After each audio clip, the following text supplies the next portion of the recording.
Andy Warhol, pop art, and color theory. So this covers the Utah State standards for media art. Create, Standard 2, apply aesthetic criteria in developing, proposing, and refining artistic ideas, plans, prototypes, and production processes for media arts productions considering original inspirations, goals, and presentation context. Present, Standard 1, integrate various arts, media art forms, and content into unified media art productions considering the reaction and interaction of the audience. Respond, Standard 3, analyze the intent, meanings, and reception of a variety of media artworks focusing on personal and cultural contexts. Connect, Standard 2, explain and demonstrate the use of media artworks to expand meaning and knowledge and create cultural experiences. And digital media standards. Visual design concepts. Students will recognize and apply effective visual design concepts with color theory, recognize and apply color properties, hue, saturation, and value, recognize and apply color schemes such as complementary, analogous, triadic, and monochromatic. Also, 2D graphics. Students will understand, create, manipulate, and appropriately use bitmap or raster graphics, and that's exactly what GIMP is. It is a raster graphic program. And as you know, we've been exporting JPEGs, and GIMP is a .xcf file type.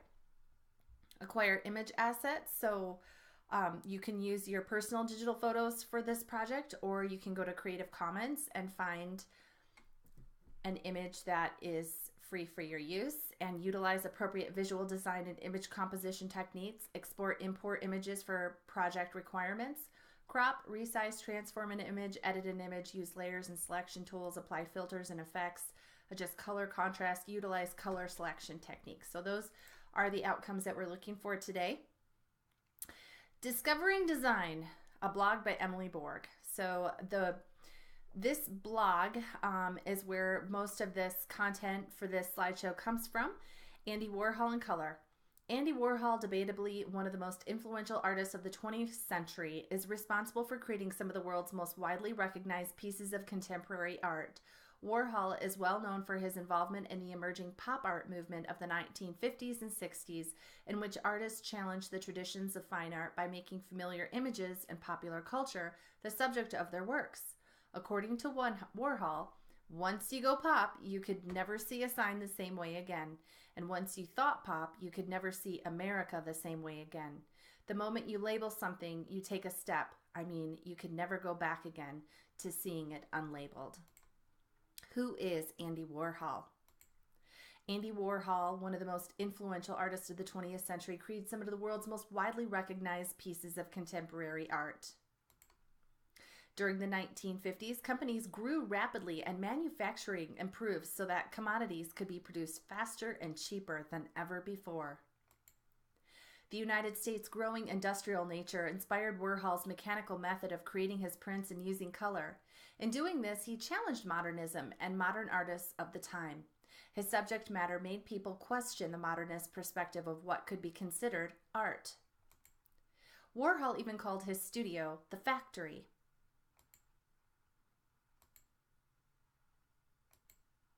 Andy Warhol's revolutionary style included his unique process of mass-producing artwork, and his break from traditional use of color led him to be both praised and criticized for his experimentation in visual art, even in today's modern society.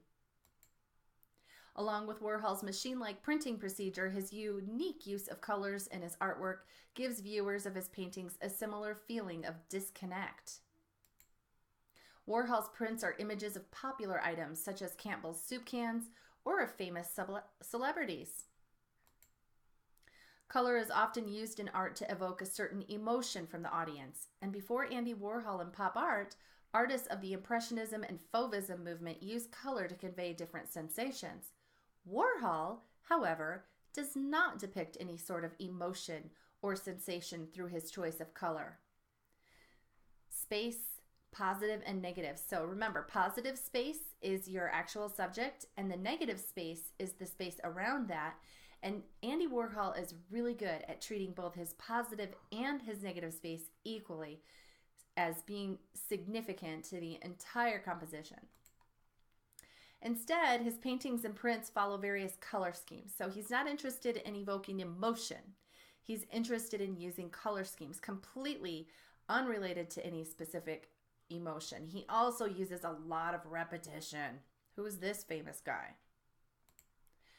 Color theory. So I want you guys to demonstrate for me your knowledge of color theory. So complementary color theory means that when you take the color wheel, red's complementary color is green, the color that's directly across from it. So blue's complementary color is yellow. Does that make sense? Excellent. So we also have a triad. You could create an artwork that has a triad of colors. So if you create that triangle, you could have red, blue, and yellow. Or if you moved it over one, you could have this magenta, cyan, and kind of an orange yellow. You could do a split complementary, and so I think you're getting the idea there. You could do a double complementary where you have two colors side by side across from their two complementary colors side by side. You could do the tetrad where you make a square and you use those colors. And analogous means that you have 3 or more colors in your artwork that are side by side on the color wheel. So your analogous color could go all the way up into the blues and all the way up into the oranges and reds. So it doesn't have to be just 3, but it does need to be at least 3. So here's an example of monochromatics by Andy Warhol. So this is when you just have tints and shades of just one color, okay? And this is an example of Andy Warhol also demonstrating using different scales and perspectives in his artwork. So we see Mona Lisa at different scales. And here are the hues on the top. So what is a tint? A tint is when you add white to that hue. And then here are your tones. That's when it's more of a gray of that hue. And then your shades are when you add black to your hue and they get darker, right? So now let's take a look at complementary. So colors used are, actually I should go back to that because we were looking at monochromatic and I wanted to explain to you that if you want to do something monochromatic, like for example, if you want your primary hue to be this red purple color here in the middle, then the hues, tints, tones, and shades that you would use would all be in this column, okay? If you wanted to go for like the blue monochromatic theme, then you would be doing the blue hue with tints, tones, and shades of that blue, okay? What if you wanted to do green? Okay, then you would be going in that column. These columns would give you monochromatic, one color, okay? All right, complementary. These are colors used opposite of each other on the color wheel, okay? So that actually the complement of blue is orange and the complement of purple is yellow. The complement of red is green, okay? So you can see Warhol's use of complementary colors in his artworks. And then of course we do have these pairs of complementaries down below. And then we have analogous, and this is where it uses 3 to 5 colors adjacent to each other on the color wheel. This would be a great example. So we see the skin tones, the reds going right up through purples into the blues here. So we can see that Andy Warhol's used an analogous color scheme in this artwork. The triadic, we talked about this, 3 colors evenly spaced on the wheel. Here's a great example. Look at that. Yellow, blue, and red. Fantastic. Beethoven. Warhol did not seek to convey any sort of emotion by choosing these colors, but rather decided to create this piece using a complementary color scheme. Can you see that red and green? Complementary. And it's more of like a pink and olive that are right across from each other on this color wheel, right? Another example of the way Warhol used color is in his print titled Skull. This piece contains both a neutral and monochromatic color scheme. So monochromatic means that it's all tints, shades, hues that are all the same hue. So tints and shades of the same hue, right? And neutral means that it's neutral colors. So they're like beige or gray, okay?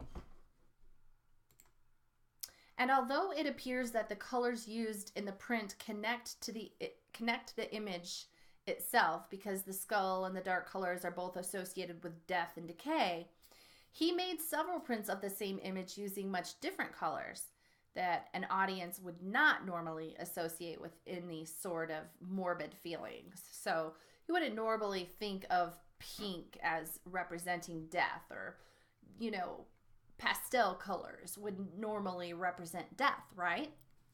So he really is trying to create a disconnect. This shows how Warhol disassociated color with sensation and instead chose to use color as a way to mass produce similar pieces. This is apparent as well in his well-known prints of Marilyn Monroe, which he printed shortly after her death in 1962. Just as he did in his other pieces of artwork, Warhol simply used various color schemes, and more often than not, when it comes to the Marilyn series, multiple color schemes are used in one single print. The colors he chose, however, are meant to accentuate the beauty and glamour associated with Marilyn Monroe's persona. Andy Warhol was a man who created pieces that blurred the line between commercial and fine art. His industrial method and desire for mass production took the personality of the artist away from the work, leaving him disconnected from his work. Warhol was successful in doing the same thing with his use of color by disassociating sensation with his colors, and instead developed different color schemes for his artwork. Because of Warhol's ability to take risks and experiment with context and color, he remains a hugely influential artist long after his death. So here's an example of how you could do this project, okay? You could demonstrate each of these 4 color schemes, for example. So you're going to be making a quadratic design. And so a monochromatic image would be, you know, like I said, using a hue and its tints and shades.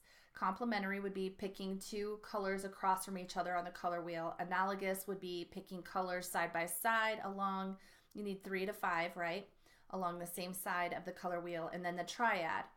All right, so those were common color schemes that Andy Warhol used. So I want you to demonstrate that in your artwork today.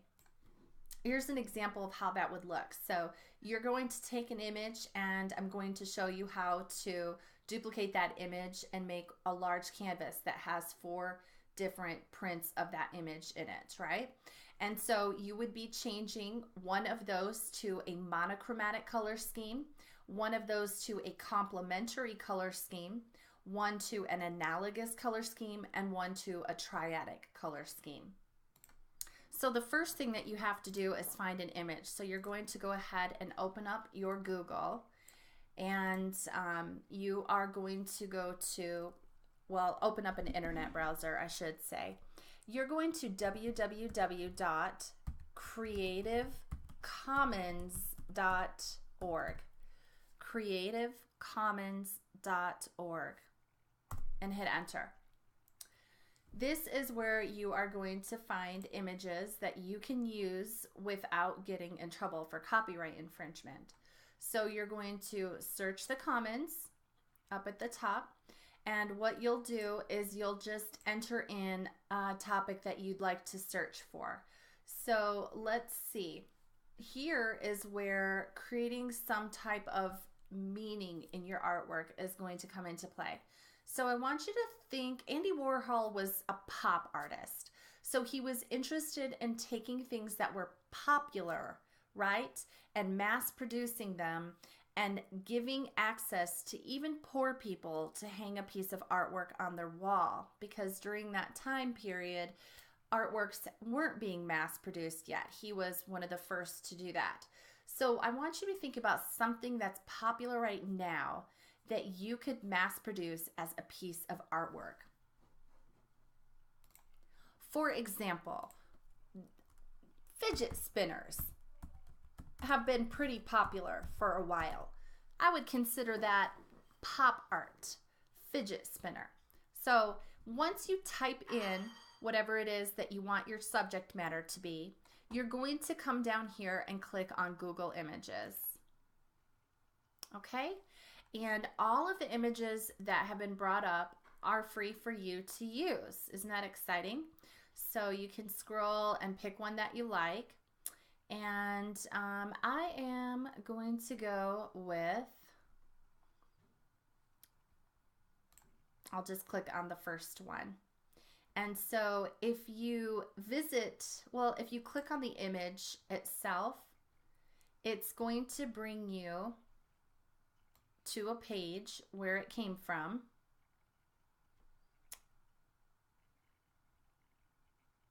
And I should be able to click on that image here and get some information about copyright. So it says CC0. I'm going to click on that and see what that says. It says no copyright. The person who associated a work with this deed has dedicated the work to the public domain by waiving all of his or her rights to the work worldwide under copyright law, including all related and neighboring rights to the extent allowed by law. You can copy, modify, distribute, and perform the work even for commercial purposes, all without asking permission. So that's what you're looking for. You're looking for something that doesn't have copyright on it, and that's perfect. So what I'm going to do then is I'm going to right click on that image, just went back to where I found it, and I will click Save Image As. And then I have my image design folder and my pictures. So go through and find your image design folder that you created for this class. Okay, and I'm going to create a new folder and I'm going to call this Project 1 and hit enter. Double click to open up that folder and I'll just go ahead and call it Fidget Spinner Red Cropped and click Save. Perfect. So I've got my image. Now I just need to get my GIMP open. So I'm just going to do a quick search here for GIMP, or I could go in and just look for it under G for GIMP. Get that opened up.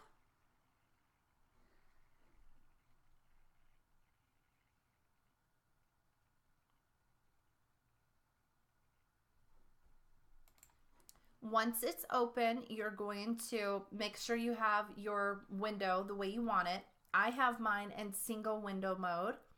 If you like yours in fragmented window mode, you can keep yours that way. Otherwise, you can just click single window mode to bring it all together.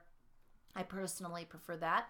And your tools, of course, there's your toolbox. If you don't have those, it's right here under Windows. And then the rest, your tool options, would be under Dockable Dialogues here.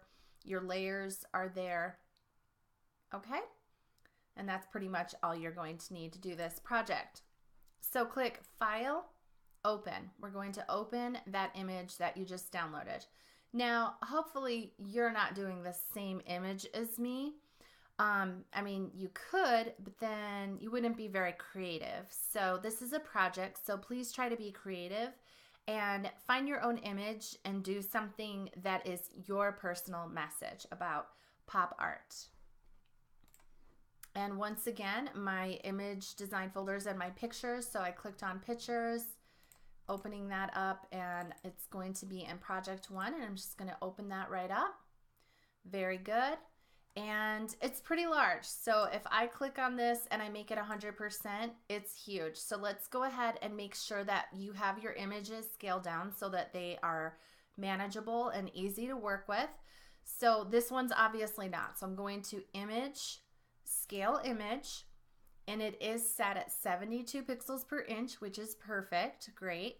I want to change this to inches so that I can visualize how big it is. Wow, 37 by 37. That's 3 foot by 3 foot, because 12 inches is in an inch and 12 times 3 is 36, right?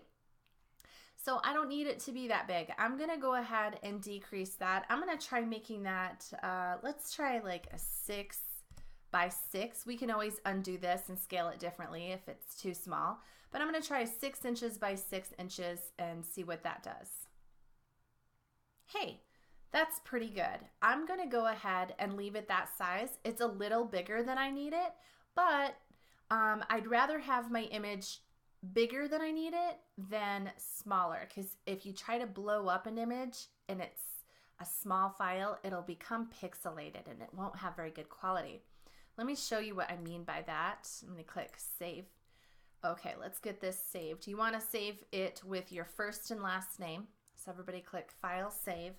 First and last name, not mine, yours, first and last name, and you can just put project 1.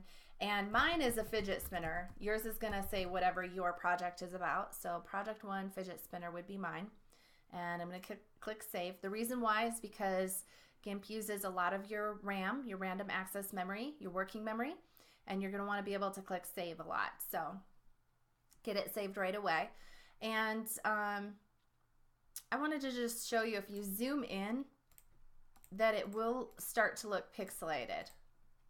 And that's what makes this a raster program. So remember, one of those objectives was the 2D raster vector or raster graphics. So raster means it's made of bitmaps, and bitmaps are just these little pixels. So it's kind of like this is arranged in a grid, right? And then the bitmap is just the colors that are laid into each little square on your grid. All right, so I can zoom out. I can hold down Control and that will zoom me back out. Okay, so I'm gonna do that now. Now I want to copy this. So I'm going to go to Select All. I wanna select that whole image.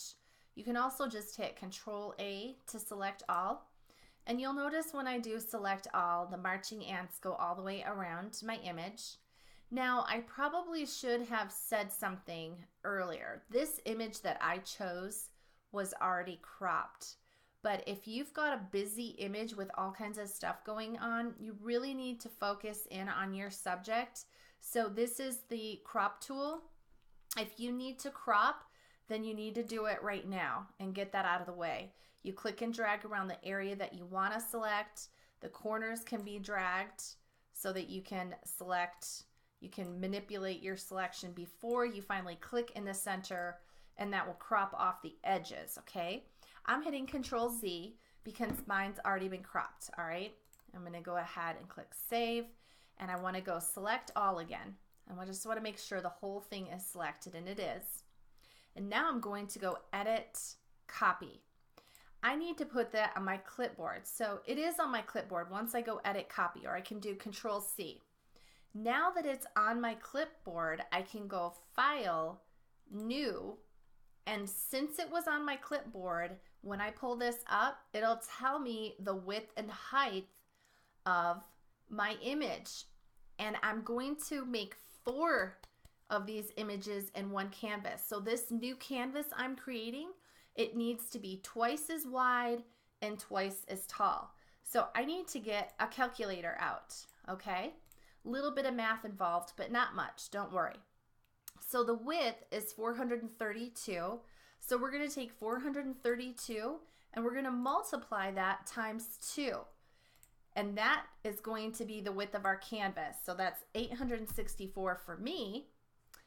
Now the next number was the height at 432. And since it's a square, mine's a square. Ha, that made it super easy.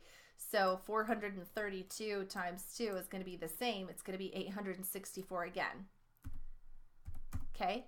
And then I'm just going to go ahead and click OK.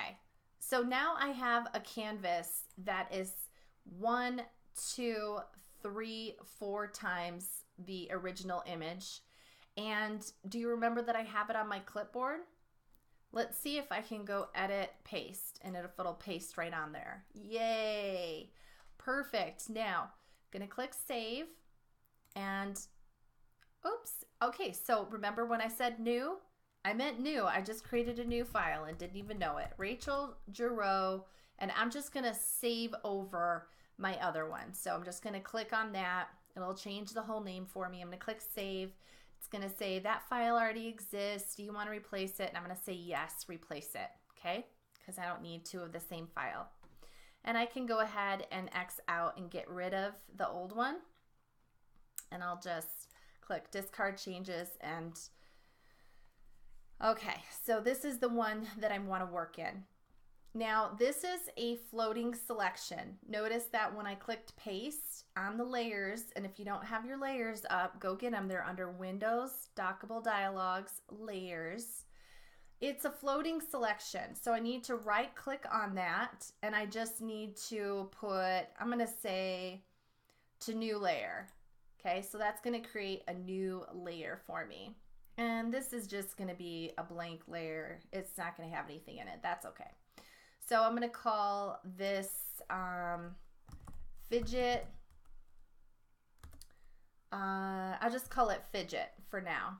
Fidget spin. I'll just call it fidget spinner. How about that? Fidget spinner. Now I'm going to grab my move tool because I want to move it, and the only way to move something is to use the move tool. So if you hover your cursor over that, you'll notice it says move tool. Click on it, and then you can grab this and move it.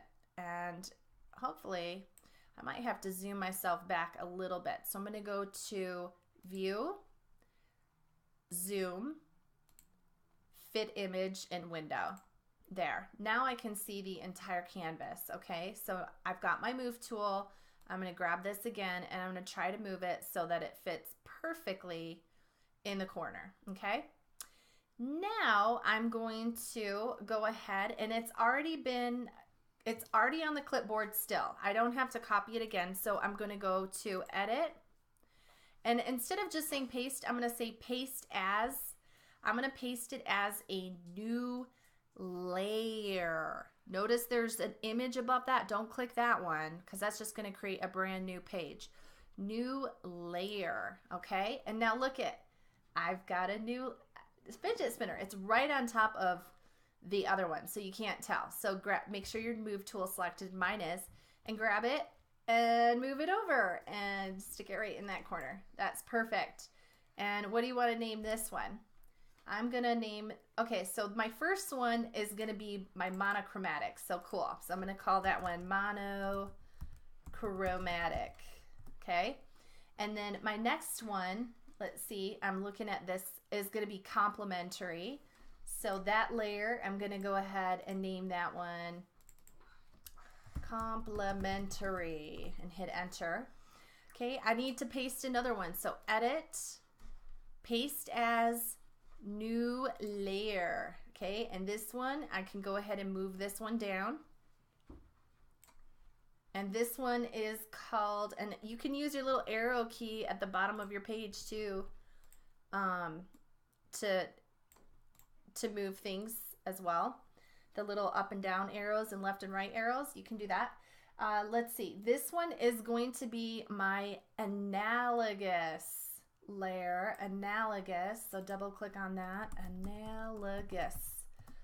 Okay, perfect. And then I need to paste one more, edit, paste as, new layer, and let's move that one down here, and let's name that one triadic. Okay, because remember in this project you are demonstrating the different color schemes. Okay. So if you're not really, this one looks like it isn't quite lined up the best. So I'm going to try to click on that first one. You have to click on the layer in order to move that one. So I'm just going to use my little down arrow. Whoopsie, it didn't like that, whatever I just did. So I'm going to click on it, and there. Now I could use my downward arrow. I'm going to go select. Well, I can't. Let's click on this background. That's a good reason to have this little background one, because when you click on the background, it has the little triangle around the whole thing. We got to get these sized where we want them perfectly. So I'm clicking on that and I'm arrowing it down, getting it right where I want it. Okay, so I shouldn't have, I think that looks pretty good. This one right here, the bottom left, might have to go to the left just a touch. That means this one has to go over just a touch too. So let me click on that and move that over just a touch and click on your background layer so you can see. It looks pretty good. You're gonna want to fool around a little bit more with your layers. So what I'm gonna show you to do is we'll just start with the top layer, your triadic layer, and you're gonna right click on it and you're gonna say layer to image size. Okay, layer to image size. And what that does is that makes it so that that layer no longer is just a little you know, square or rectangle depending on what you have. That size, it makes it so that the whole entire thing is a layer. So do that on your analogous layer. You're gonna right click and go layer to image. Perfect. Click on your complementary layer, right click and go layer to image. Then on your fidget spinner monochromatic layer, right click and go layer to image. Perfect. Now all of your layers are the same size as your whole canvas. Excellent. So go ahead and save what you've got so far. And I might even just go in here and just change this one layer so all it says is monochromatic. Hit enter. Okay, perfect. So let's start on the monochromatic one. All right. And I'm going to hide my other layers just so they're not distracting me, and I'm going to lock them so that I don't accidentally make changes in those layers. And let's look at what monochromatic is. So monochromatic, all right, that is going to be where we pick the basic hue that we're going to be using. Let's see, where is that image? Here we go. So you're going to pick your hue. Okay, so this is where you pick your hue, and then you're only going to do tints and shades of that hue, okay? So let's see. I know that Andy Warhol did blue. Maybe I'll go ahead and do red. So I'm just going to set that to the side. And in fact, if I wanted to, nah, I'm okay. So what I'm going to do is I'm going to have to do some selecting. This is where your skills are going to come in handy now that you've been learning. We're going to, I'll select this gray area first. So I'm going to use my, if you hover your cursor over it and you have some RAM, it'll tell you what it is, fuzzy select tool. It's also called a magic wand, and I'll click on that. I want to, over here, make sure that my threshold is high enough that it's gonna select everything. So I'm going to hold down shift and I'm going to select some more gray regions. And remember, this is the one where whatever color it is that I clicked on, that is what it's selecting. It's selecting other colors in that area of selecting other pixels in that area that are of the same color. So having something that is very simple and color scheme like this is awesome. I can continue now to, I believe I should be able to click shift in here and get this to select as well. Good, it did. So I can get inside of the corners, but notice that it didn't like that spot there. So I'm going to hit Control Z and I'm going to zoom in. So zoom in and get close enough that you can see what you're actually doing. So once again, I'm going to hold down shift and I'm going to click here. Oops, I've got to get the right tool. So let's see here. Grab my fuzzy and hold down shift. See, and it's not liking that. So I'm going to hit Control Z. That's an example of when your threshold's too high. So I'm decreasing my threshold. Going to hit shift there. See, when I decreased my threshold, it didn't select as much, which is exactly what I wanted to. So holding down shift and I'm going to get inside of this circle. But here's an example of now my threshold is a little bit too low. Whoops, Control Z, not liking that. I'm going to try not to have that little edge right there. So I'm going to hold down Control. To erase a part of a selection is holding down Control. Shift, get it back, and you know, it's just going to be a little bit difficult for me in that little area. So that's when you're going to use your other selection tool, your free select tool or your lasso tool. Hold down Control to get rid of anything you don't want. You'll notice a little minus sign that's there. Okay. All right, so that's looking a little bit better. I can hold down shift and I can get that little piece back. Okay, so you're just basically, whenever you are adding or subtracting, you're making a circle with this tool. So like, let's say I'm just gonna hold down shift and add that area there. Okay, notice how I made a circle, and when I got back to the yellow dot, that's where I ended it, and hit Control C. You are clicking and holding, okay? So I'm going to scroll up to this one, and this time I'm going to grab the fuzzy select tool, click inside. Oops, look what just happened. I forgot to hold down shift. It's okay, just hit Control Z. It'll go back to what you had before. Control Z is your best friend.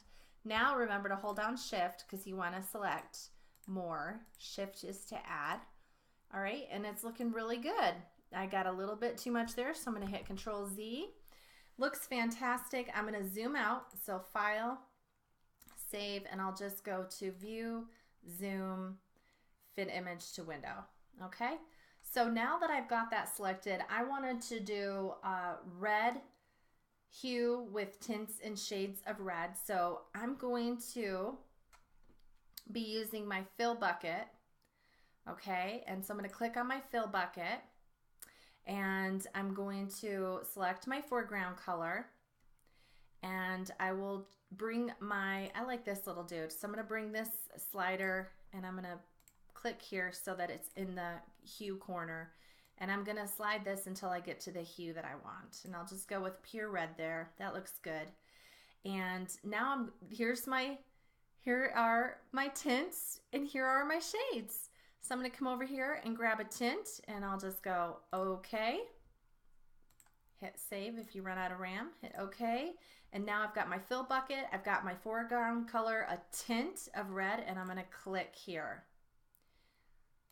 Click, click, click. Now I'm not exactly sure why it's filling this selection like this. I honestly don't know why it's doing this right now. It's kind of bizarre. I've never had that happen. But it is happening. I don't know why. Could be a cool effect, so I'm just going with it. All right, so you might have to zoom in. See, here's the thing. I've got my opacity set at 100%, so I'm not really sure why it's doing that. I'm wondering, I've never really noticed the threshold here. So I've got this, my bucket. Oh, if I increase my threshold, it goes pure. Cool, so I'm gonna fill inside my circles there too. Perfect. All right, so I just had to increase my threshold. I've never had to do that before. All right, so I've got my background color. That is awesome.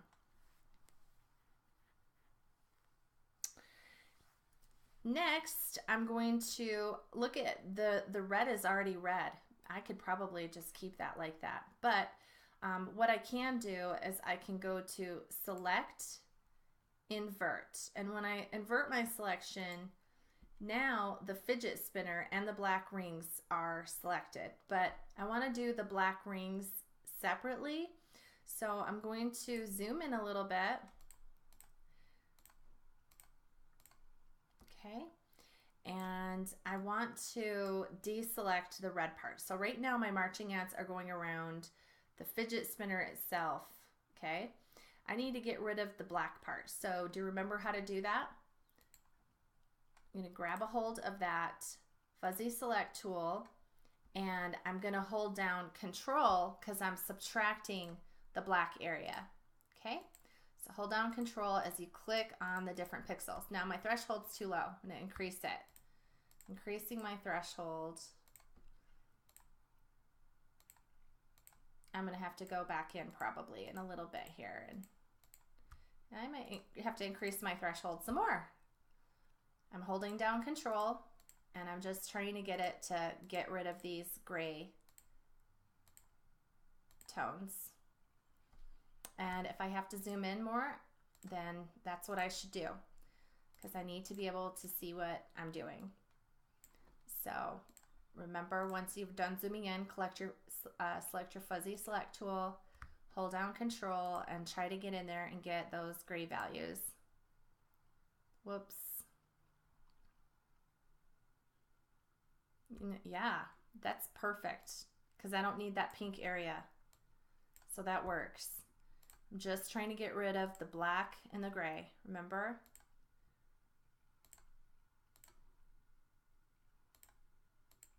All I want to have selected is the red fidget spinner itself.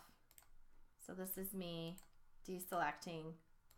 Okay, now I still have some pixels in there that didn't deselect. So this is where you're just going to grab your free select tool, hold down Control, and just draw a circle around all of those pixels. And now they're gone. Okay, oops, I got some over here. I'm holding down Control because Control means to subtract. So I'm subtracting them from my selection. Perfect, that one's perfect. Hold down Control and draw a circle around all of those pixels that didn't go away. Perfect. And you know, at first it's a little tricky, but it just takes a little bit of practice to try to understand what you're doing. You just kind of have to pay attention to where your marching ants are, and sometimes you have to stop and think about what you're doing. Whoops, missed one right here. Control, draw a circle around it, it's gone. Okay, so I'm going to go File, Save, and I'm going to View, Zoom, Fit, Image, and Window so I can see the whole thing. Okay, and now I'm going to go into my foreground color, and I want to pick a color, a hue. I'm going to go with that hue right there. I'm going to click OK. I have to save a little bit because it's using a lot of RAM. And now my fill bucket, okay, and I'm going to click inside of there with my fill bucket and look at it, fills it for me. Ta-da! Perfect. Now let's hit Control Z, and maybe I want it to have some of that texture, so I decrease my threshold like it was before, and I'm going to see if that will help to maintain. Yeah, it did. That was nice. So that helped so that it maintained some of the texture in there. I like that. So for this, I decreased the threshold so I could still maintain some of the authenticity of the fidget spinner, the highlights and the shadows and such. Perfect. All right, so the last thing that I need to select is the black part. I'm gonna make those, they need to be a shade of my red. So I'm gonna go ahead and say select invert and just see what that does. Yeah, I'll just go ahead and go select none, and I'm gonna start from scratch. So I'm gonna go zoom in on those black areas and grab my fuzzy select tool and just click and hold down Shift and get all of the gray and black selected. And that wasn't too hard at all. I've got my threshold up pretty high, and there's just one little spot that I'm gonna have to go in there and lasso. There we go. And this area in here looks like I probably need to get a little closer. So go ahead and select that last area that you needed. So you're just holding down, whoops, if you ever make a mistake and you're doing a select tool and you've got something and you're like, I can't make it stop, just hit escape. Escape, okay. Make sure you have your fuzzy select tool, hit Shift. Okay, and I'm gonna check to make sure I didn't accidentally erase that one. Nope, I didn't, okay. Remember, you can always Control Z to get back to where you were step before if you mess up, if you accidentally deselect everything. Okay, this one's gonna take a little bit of lassoing to get these last little bits. I'm holding down Shift right now. Okay, to add those to the black selection. And then I have to go back to my fuzzy select tool, hold down Shift, and add the rest of the black, and grab your your free select tool. Yeah, lasso around that. There you go. Now I'm going to zoom out again. So I'm going to go View, Zoom, Fit Image in Window. And these are going to be a shade. So I'm going to go over here and click on a shade of that red and click OK. Save, OK, and then grab my fill bucket. And I'm going to keep my threshold low again. And I'm just going to click inside each of those areas. And voila, I'm done. So I can go select none. Okay, perfect. So I've got my monochromatic color scheme. Notice, ding. And that's an example of monochromatic. I used the red hue to create my monochromatic color scheme. So the next color scheme is your complementary. And so that's where you're going to pick colors across from each other on the color wheel. So let's take a look at the complementary color wheel, okay? So what do you want to do? Red and green? Do you want to do purple and yellow? Do you want to do blue and orange? I'll go with red and green. So let's see here. First, I gotta make my complementary layer visible, and I'm going to lock my monochromatic layer. Make sure that you're working in the complementary layer because you don't want to accidentally try to do something and you're like, it's not working, nothing's happening. Well, that's because you have to be in that layer. Okay, this time I think I won't hide that. I'm gonna keep it there. So what did I say I wanted to do? Red and green. All right, so to do red and green, I am just basically going to select the background. So File, Save, grab my fuzzy select tool, and I'm gonna hold down, I'm just gonna click first, now hold down Shift and select everything in the background.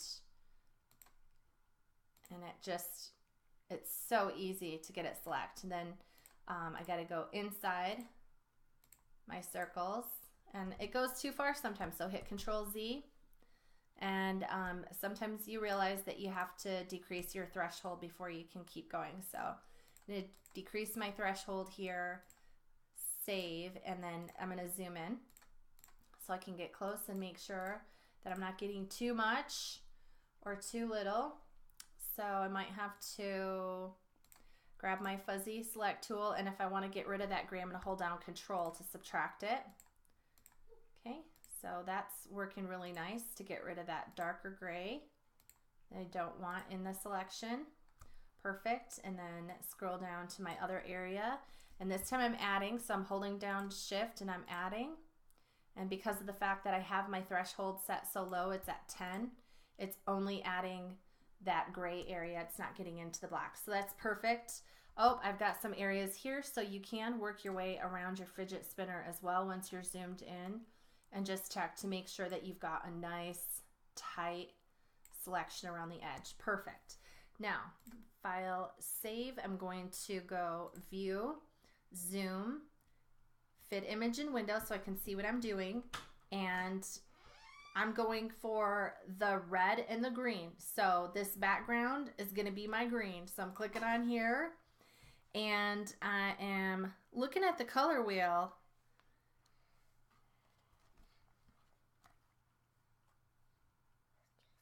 Oh no, I am not seeing green right across.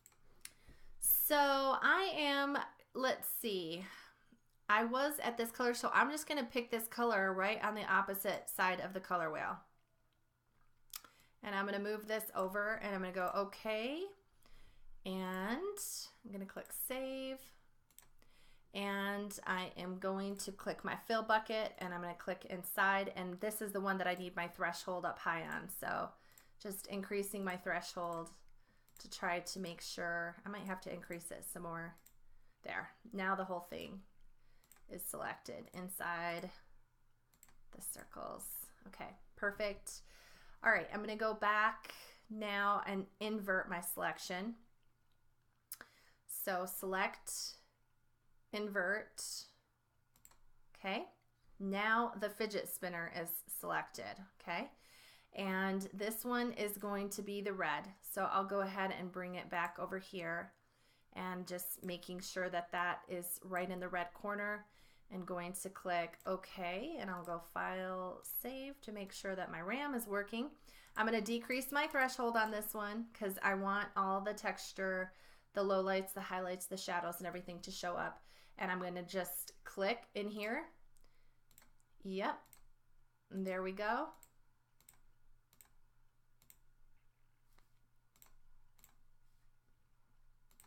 And it looks pretty good. I'm going to hit Control Z a couple times and see if I liked it better a different way. Whoops. Control Y to redo.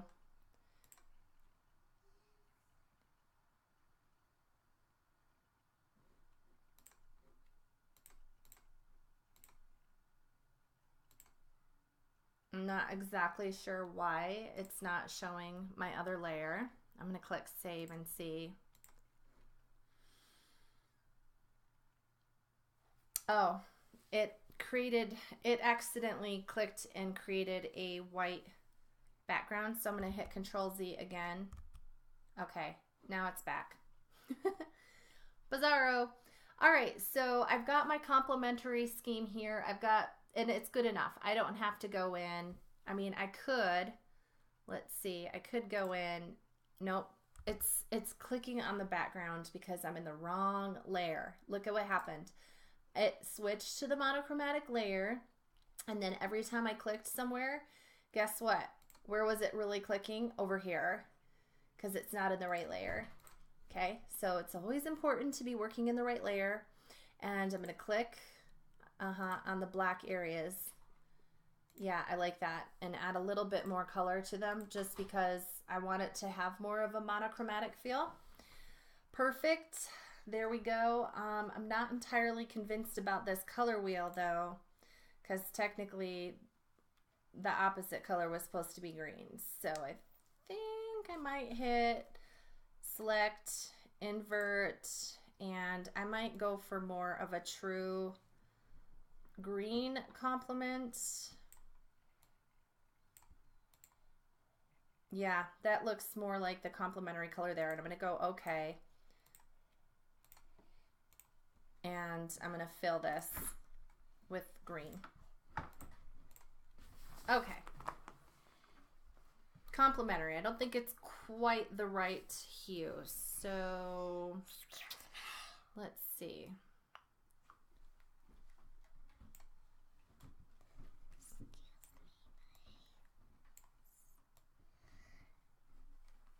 Excuse me.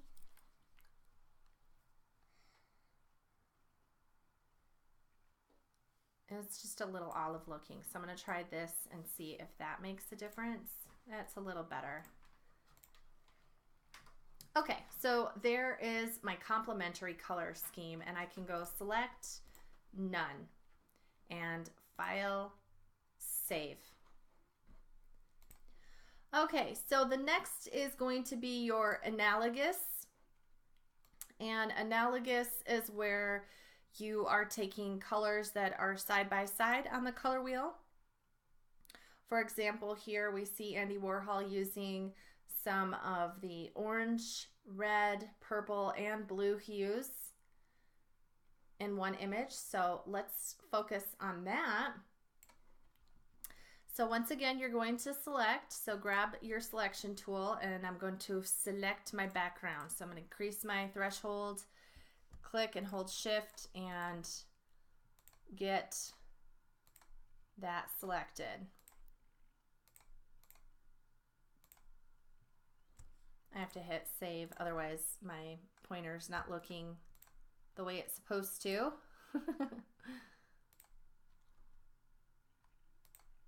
Okay, it's looking pretty fantastic. All right. Whoops. Remember to decrease your threshold if you need to. And remember to click save if it's not responding. All right, so that looks great. I'm going to decide what color do I want to make it. Kind of liked his color schemes. Those were nice. So I think I'll go ahead and pick something in my red hue. So let's see here. I'm gonna come around here, and I liked that pretty pink background that he had. I even used that up here, so why don't I just go ahead and go with that, because I've done that one before. Oh, but then those would be exactly the same. So no, you got to think about your whole composition and making that look good too. So maybe I'll just go with this, and I can use my color picker. So, oh, this would be fun. Grab your color picker, and then I'm going to pick this color that's right across from it, kitty corner from it. I'm going to go with that. Okay, now grab my paint bucket, and I'll increase my threshold, and I'll dump some paint. Perfect. It's not quite getting it right next to it. So I might have to zoom in a little bit and grab my selection tool and hold down shift and get this little area in here that for some reason didn't get selected. That's why it's really important to zoom in, because later on, if you have issues like this, it doesn't quite look right. Okay, so now that I've got that selected, I can get my paint bucket and go in there and get those edges. Go and zoom out, view, zoom, fit image to window. Perfect. And I need another analogous color, so I could go purple. So let's see here. I'm going to go select, invert to invert my selection so that now I have the fidget spinner selected. And I need to get rid of the black. So grab a hold of your fuzzy select tool, hold down Control, and start getting rid of the black areas. You can zoom in. Oops, hit Control Z if you mess up. Sometimes if you don't save, your tools won't work properly. Okay, grab your fuzzy select tool and use Control. You can increase your threshold too if you need to get rid of stuff. You can also, remember, use that free select, which I'm going to have to do, but I'll do them all at one time so I don't have to keep switching my tools back and forth. So holding down Control to get rid of the black on my fidget spinner. Okay, sliding over, getting the black. Nice. Okay. And then now I got most of it, so I'm going to use my free select, and I'm just going to lasso around all those leftover. I'm holding down Control, of course, to get those last little bits that just didn't want to go away. All right, so that looks real good. Now I have just the fidget spinner selected, and the complementary color I was going to do a purple, or the analogous color. So I'm going with the purple color over here. And let's see, that looks pretty fun. So I'll go okay. And get my fill tool and decrease my threshold and fill it. Nice. Oh, that looks so good. I love that. That's fabulous. And I love the way that it has some of those tints and shades of the red still. That's fantastic. So now I can go ahead and go select none, and I just need to get my red in there, and or my blacks selected so that I can change them to blue, and then I'll have my analogous color scheme. So clicking and holding down shift to select all the black and gray. Got my threshold set pretty high, so it's getting everything nicely for me. It's looking really good. This is such a fun project. I love it. Okay, and if you need to, you can grab that free select and go in and lasso anything that just didn't want to go away. Okay. Now let's grab an analogous blue color. Okay, so I'm going to click on my foreground, and I'm going to slide my slider over and get a pretty blue. and just kind of decide which blue do I want. That looks pretty good. Click OK. Okay, and then I got my my bucket fill and my threshold, and I'm just going to go ahead and click inside the circle and see if that's what I liked. Not a great fan of that. I'm going to hit Control Z. I'm going to play around with the threshold.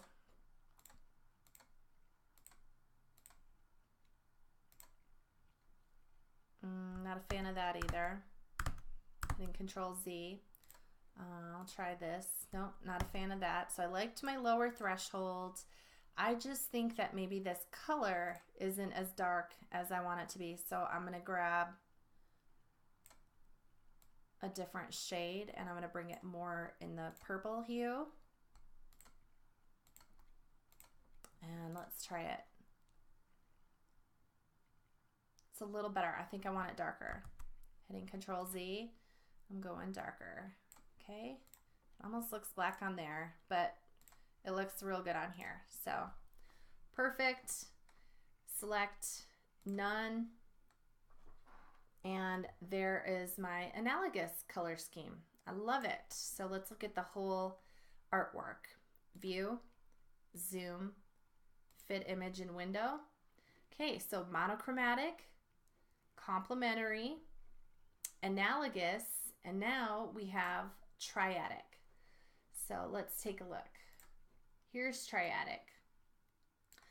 This example of triadic had the blue, the yellow, and the red, so it's just basically making a triangle on the color wheel and then picking colors that are on the points of the triangle. So I think I'm going to look at my whole artwork. I think I'd like to pick something that has purple. So I'm going to go purple, green, orange. You do whatever you like. So once again, you're going to start by making sure you're in the right layer. Okay, so be in the triadic layer before you get started. Click your wand and go ahead and start your selection process.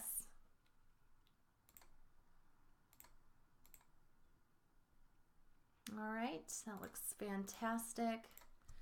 And then I'm learning from experience that I have to decrease my threshold and zoom in to get these circles really nicely.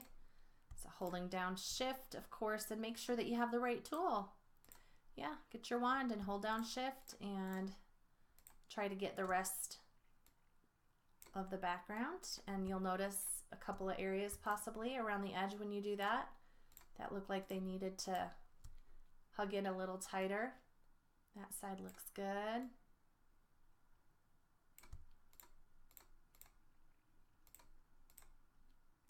Okay, that looks pretty good. Got some problems over here on the edge of my fidget spinner. Do you see that? I'm going to hold down Control because I want to get rid of these pixels that are selected on the inside of it. That's better. I can go around the edge here. I can hold down Shift and get these added.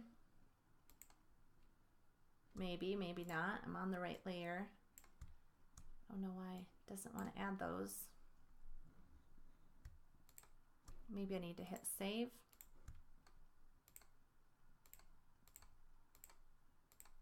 Am I doing the background? Control Z. Maybe I need to hit Control. If Shift's not working, maybe you're hitting the wrong button. Okay, I needed to hit Control.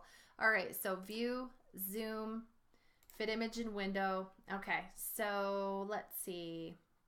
I'm gonna go with this purple background. Okay, so I'm gonna click on my foreground color and I think I'll just go ahead and use, I think I already have it saved here. So I'm just gonna click on the one I have saved, click OK, and use my fill bucket and just fill it. I need to increase my threshold because it didn't like that. There we go. Get your backgrounds. Okay. Perfect. There's my purple. And so remember, I'm doing purple, orange, and green. Great. So this is going to be the only one that has, I have to just decide, do I want the orange Probably the fidget spinner is going to be orange and these are going to be green, or I could do the fidget spinner green and these orange. I think I'll do the fidget spinner orange. So I'm gonna select invert, and I've got to deselect the black areas. I'm gonna zoom in. Okay, grab my wand, hold down Control, check my threshold. I'm gonna increase that, and I wanna get rid of the gray and the black by holding down Control.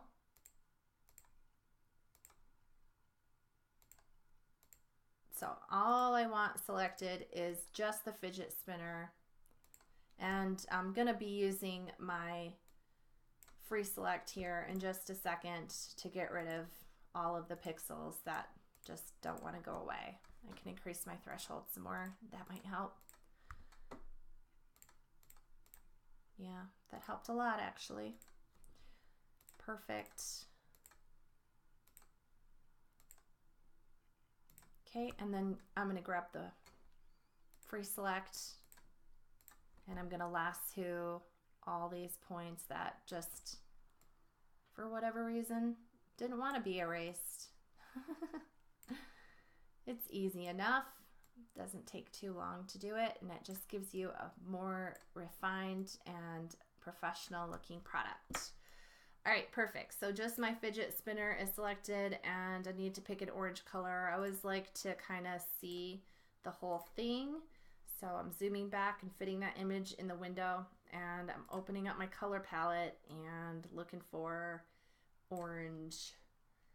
So look at that complementary color wheel. It's got to be somewhere in there. Some kind of orange. Here we go. Hey, that looks really good, but does it match the rest of my art? That's the thing. I'm going with that. File, save, grab my bucket and fill it. Oops, Control Z. I need that threshold to come way down. Whoops, Control Z. Oh, it didn't save my orange color selection. I'll have to do that again.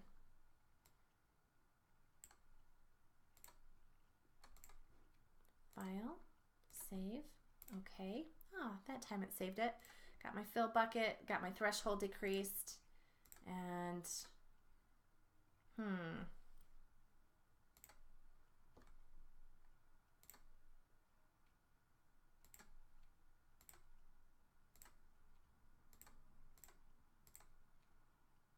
I don't know.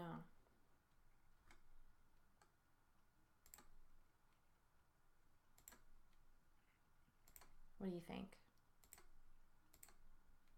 Okay, I'll go with that. All right, now I just need to make the black parts green. So File, Save, Select, None, and grab, I'm gonna zoom in real quick. File, Save, grab my fuzzy select tool, and I'm just gonna click on the black areas, holding down Shift, getting all the gray and the black. That looks fantastic. That was quick and easy. Nice. I'm just getting so much better at this. The longer I do it, the better I get. This is perfect. We're almost done. We're getting there. Hopefully you've been doing this project with me. Okay, now I need green. So I'm gonna go View, Zoom, Fit Image to Window. And I'm just gonna use the exact same green color that I had up there. So I'm going to click on my foreground color. I'm going to grab, oh, I've already got the green color right here. I'll click OK. And for some reason, I always have to click Save before it will actually save it. Grab my fill bucket and click to fill it. Nice. And then I'll go Select, None. And there we have it. Ta-da! We've got monochromatic, complementary, analogous, and triadic color schemes. Woohoo! Very impressive. Okay, I'm going to go File, Save, and now I need to export it. File, Export as, And this is where you just make sure that this says JPEG. So it says ping. I'll backspace and type in JPG. So it should say .jpg. That's your extension. And then before you hit export, you're going to slide this over so you can see your image. Then click export. And then you take your little file optimizer and you're going to click show preview in new window. All right, and it says the size is 211 kilobytes while at 90%. Let's go ahead and increase that to 100% and read it. It's 576. I want to get it down just below 500. So I'm going to go down to 99%. It's at 504. I can go down one more. There. At 98%, I'm at 419 kilobytes, just below 500 kilobytes. That's where I want you, just below 500 kilobytes, as high as quality as possible. Click export. Excellent. And now you just need to submit this. So I'm going to go to our class. Where was that? Ah, yes, there it is. Going into the content of our image design class, and you'll go to project 1 folder, and there's your Dropbox. You're going to click on that Dropbox, okay, and then it's going to tell you to upload your files. So what that's going to look like is you'll go to wherever you have your image design folder saved, that project 1 folder that we created. All right, so you're going to be submitting your JPEG and your .xcf, okay? So remember, you can look at the details of your files. You can take this slider. That's where you go up to the view version and look at details. You can look at that slider and see that this is your first and last name, project 1, whatever it was that you did, .jpeg. You'll submit that one. And remember, that's supposed to be under 500 kilobytes. And then your .xcf or GIMP file. And you have to submit that because I go in there and I look at your layer work and look at the process and what you did. To submit those 2 projects, after you've uploaded them, you have to click submit, and you're done. Thank you. Good job.